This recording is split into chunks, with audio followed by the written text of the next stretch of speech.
I met you first in 2011. I heard you speak at your Saturday film school. And at that time, I was just moving back from Vancouver. I had lived there for 2.5 years.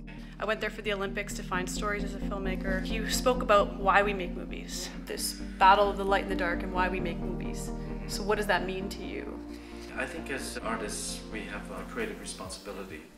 And I think that the hatred in the world is caused by basic misunderstanding, and cinema and movies are one of the easiest ways to communicate, one of the best ways to communicate how people in different cultures and races and religions, how they work and how they play, how they love. And those movies could take down the temperature that can maybe understand a little more clearly why all this anger and hatred, what the real reason for that is.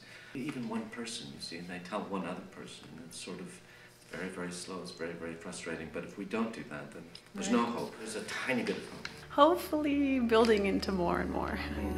That's for sure.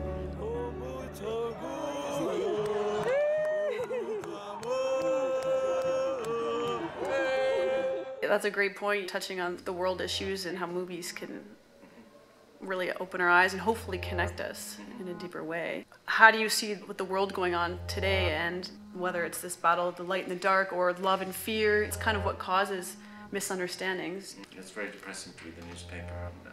It's not only the politics and the economics, but the ecology, the ecological damage we've done to our beautiful planet. And it's very, very depressing, and really, yeah, some mornings it's hard to get out of bed.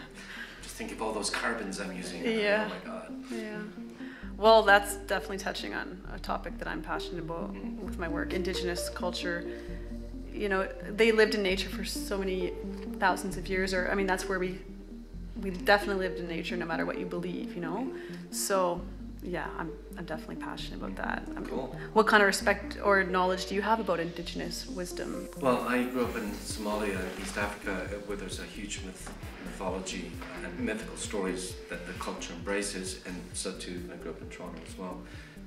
And some of my good friends are Ojibwa and Seneca Indians here in Toronto, and all the myths and so on that they believe in their stories, which are really, really, you know, they're universal. They're not located to a part of the world. These stories tend to have a universality, and that's the other thing about filmmakers. Often can look at these ancient myths, be them Greek or Roman or Eskimo or Seneca or whatever, and draw on those stories and try to retell them in a current setting, and then using their marketing and social media skills, getting more people to see them. So that's good. Congratulations. That should be exciting. Thank you.